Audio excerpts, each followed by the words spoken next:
How's it going, everybody? It's Stas here. So the stock market, oh my goodness, the stock market has been a complete disaster today. Let me tell you guys, we have about 20 minutes left in the session, and the S&P and the Dow, both of them are down 2.2%. The NASDAQ 100's down 2.6%, and the Russell is pushing 3% in the red. So today we're going to break down some charts, some stocks, my thoughts on the markets, what I'm doing right now in the sea of red. So sit back, relax, take a sip of whatever the heck you're drinking. If you're drinking alcohol, I don't blame you after today, guys. And let's get right into the video. So SPY, let's break it down. You guys can see we have a 2% red day, like I said, as of now, which doesn't really compare to what we saw back in March of 2020. But over the past 12, 16, 18 months,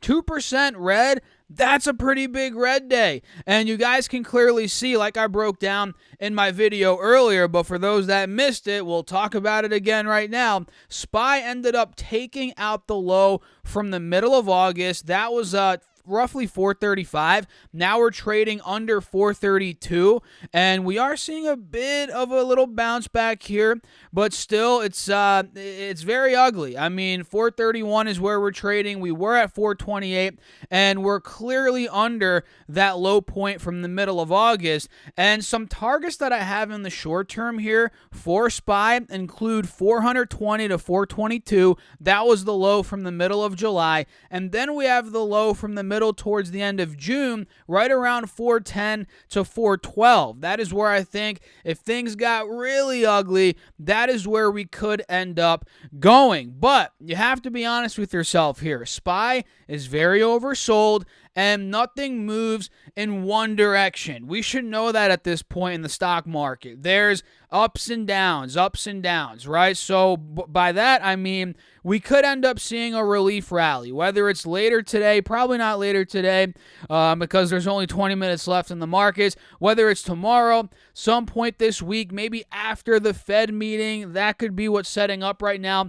I think we could end up seeing some sort of relief rally on SPY and on QQQ due to the fact that we're extremely oversold. I mean, if you guys look down here, the RSI is literally at 17 on the 4-hour chart. It's trying to break under this screen. I mean, the RSI doesn't get much lower than this, guys. So it's very oversold. And like I said, nothing moves in one direction, right?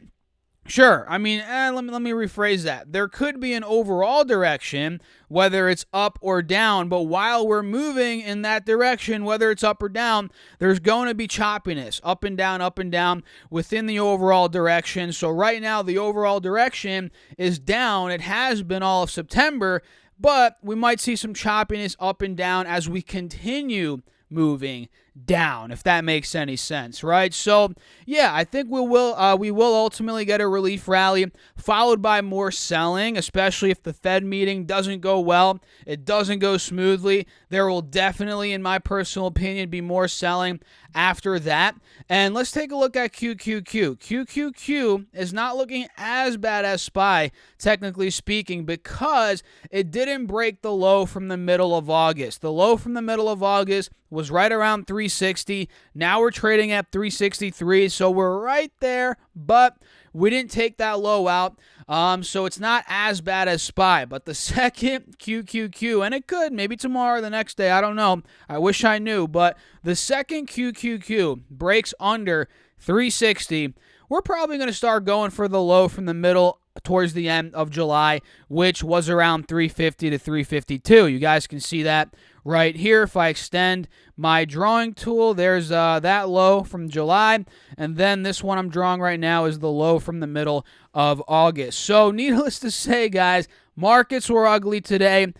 Nothing on my watch list. I mean, zippity, zero. Nothing on my watch list was green today. And we could be going lower. That is just the truth. And this is why I always say, have cash. Cash is a position. Don't be scared to have 10, 20, 30% in cash, because when the market's correct, when they start dropping aggressively, which we're witnessing right now, you are going to have that dry powder. You're going to be ready to rock and roll. And look at the VIX. I mean, I haven't seen the VIX up 27% in God knows how long. I mean, I don't even know, probably since March 2020. I mean, the VIX was probably up more than 28% during those days. But since then, I haven't seen it this bad. So what do you guys think? What have you been buying? Did you buy anything today, or are you waiting? Let me know your thoughts down below in the comments. And make sure to smash that like button. If you guys do find value in the videos, that really helps me out. And let's try and do it. We haven't done over 200 likes in a long time. Let's try and do it for this video. Hit the like button. I challenge you guys, 200 likes. Let's do it. And now let's talk about some stocks, a little bit about what I'm doing right now as well. So the main thing that I did today, guys, was I bought more VOO, S&P 500 ETF. And for all you beginners out there, you experienced guys, girls, you guys know what I'm talking about. But for the beginners out there, time in the market is better than timing the market. So I'm not a big market timer, especially when it comes to my long-term investments. For short-term trading, that's different. But for long-term, I like buying VOO. That's one of the staples in my different portfolios. This allows me to track the markets via the S&P 500. So I bought more of that today at about 402. Now we're trading at 398. I'll probably buy more tomorrow if we see a similar crash to what we saw today. I also bought a little bit of Amazon, AMZN. I bought this earlier in the morning. I forget where I bought it. Probably like 33.70 or something like that. Now we're trading at 33.30, and this is for my long-term portfolio, right?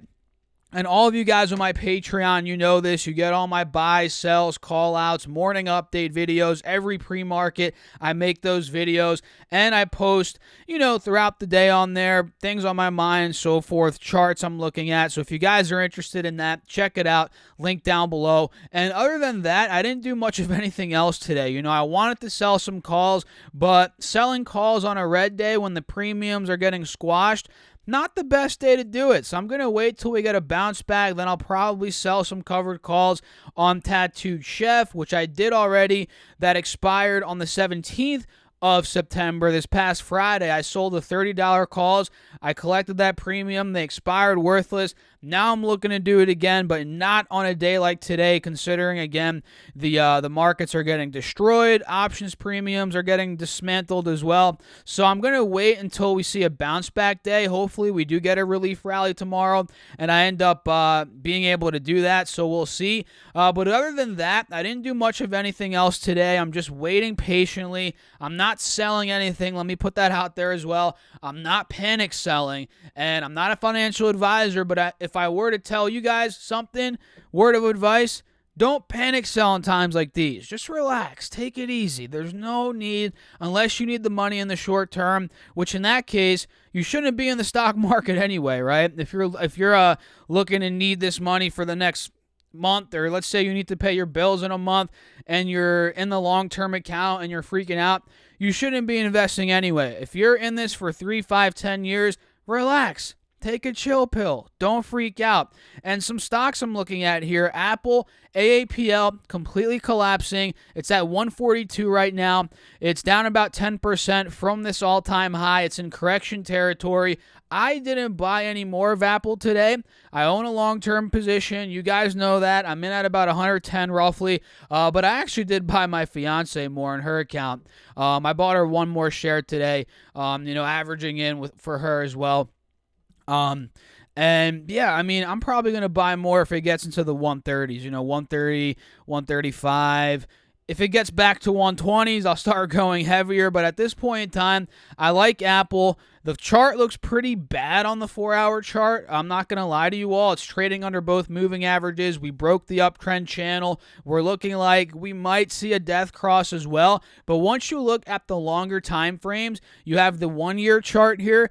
The uptrend is intact, right? We're under the 50 though, 50 SMA on the yearly chart, but we're approaching the 180 SMA, which is why I said, guys, 130, 135 could be where I buy more, considering that was support past couple of years. Well, more like just a year.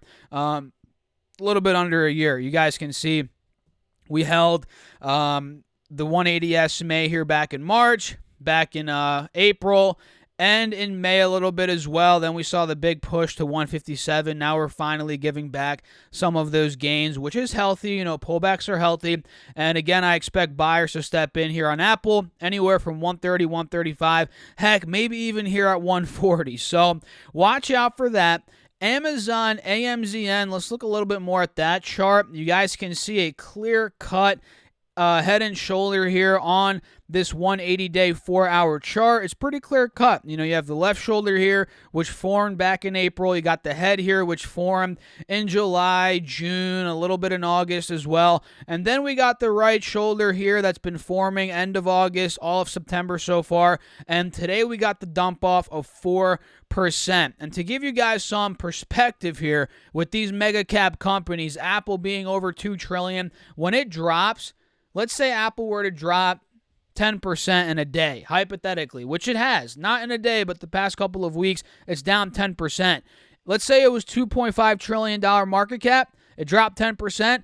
It literally shed $250 billion market cap, which is crazy. You guys have to put this into perspective. $250 billion, that is the size of some of the big energy giants out there. I think ExxonMobil has, I'm popping it up here on my Yahoo Finance. I think ExxonMobil's market cap is $250 billion. No joke. Yeah, it is $226 billion. So you have to realize how crazy of a move that is. And CVX, Chevron, that market cap is a little bit under 200. So Apple in just the past couple of weeks has went down the value of some of the biggest energy companies in the world. It is just insane. And Amazon too. Amazon dropping 4%. That's billions of dollars being shed off just today.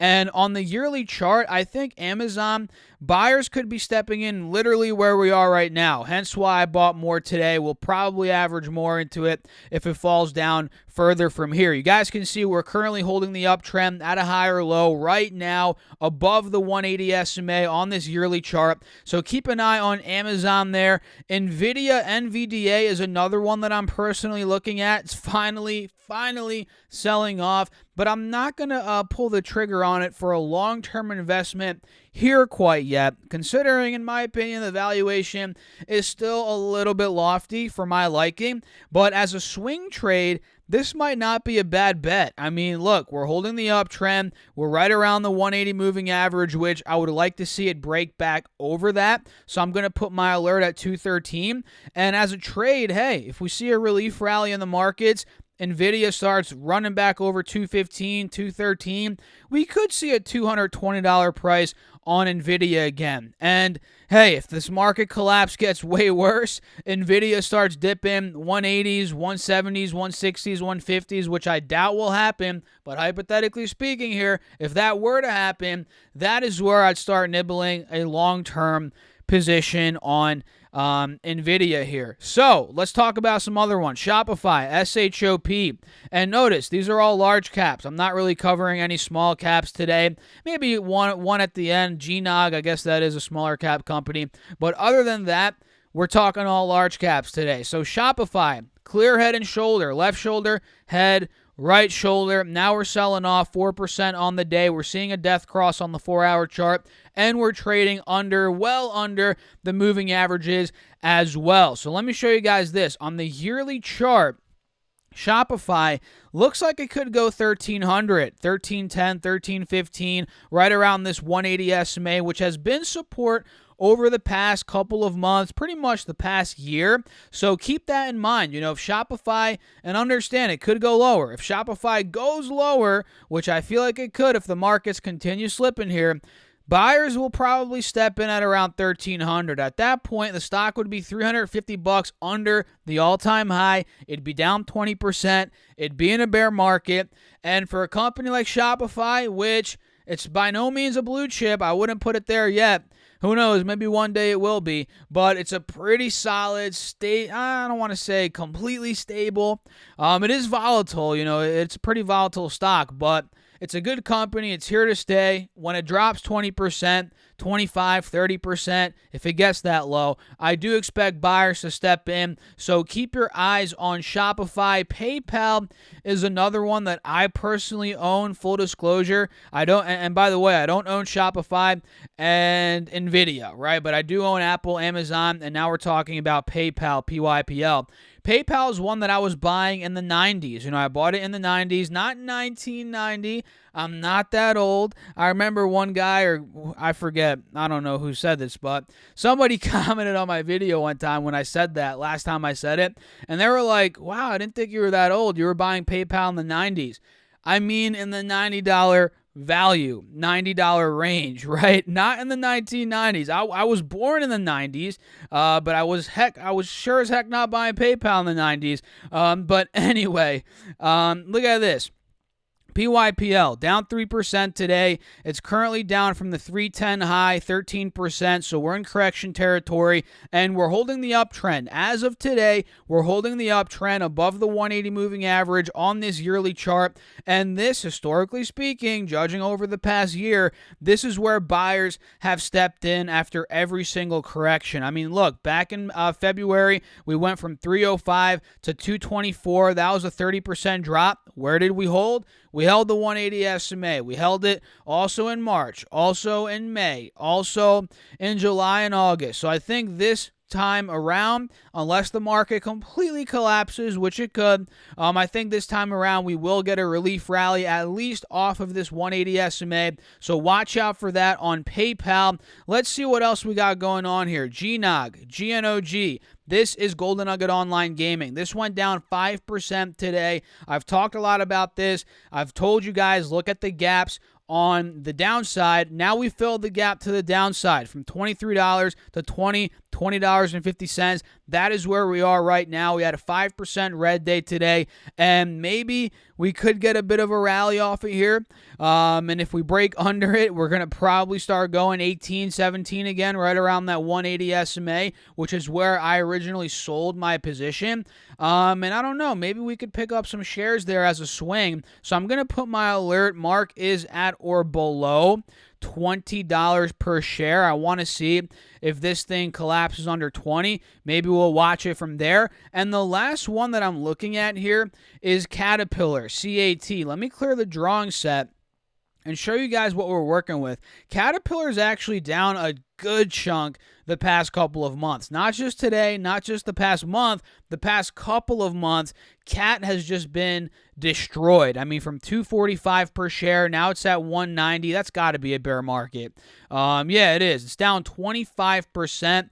And I guess you could consider Caterpillar a blue chip stock. Let me know in the comments if it is. In your opinion, I think it could be a blue chip stock. And right now, the market cap on Caterpillar is $104 billion. The PE ratio is 23, which isn't that bad. I mean, you could argue that's a little overvalued for the limited growth that Caterpillar has, but it's not that bad, really, with a dividend yield of 2.2%. This is one that I'm not looking much at as a trade per se, but I actually like it more as maybe a 3 to 5 year play, especially as it gets lower. I'm not necessarily going to dive in and buy it up here because 190, we literally were there earlier in 2021, really in the beginning of 2021. So it's not like we're seeing a crazy steep discount that we haven't been at in years, but once it starts going down, if it goes down to about 188, not 188, but like 180, 170, 160,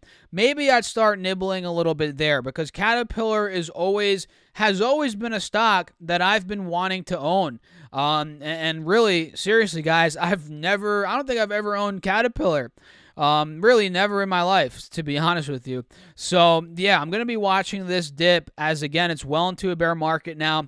And hey, maybe it sees a relief rally, which could end up being a short-term trading opportunity. So overall, guys, that's it. Don't panic. Don't freak out. This stuff is normal. Believe it or not, it's normal. We've seen stuff like this happen time and time again, and this is why you have to have cash. Cash is a position. So if you guys enjoyed the video, hit the like button, drop a comment, let me know your thoughts, subscribe, and check out my Patreon. Link down below. If you guys want my buys, sells, call-outs, morning update videos, more access to me, Discord access as well, that is on Patreon. Link down below. Get your $30 from M1 Finance as well, and your 2 stocks from Webull. Those are free, linked in the description on top of the Patreon. And that's it. I'll catch you guys in the next video, which I did make one earlier. If you want to check it out, I'll pop it up here. I'll see you guys there. Thanks for watching. Again, as always, keep crushing the market. Stay safe out there. Peace out, guys.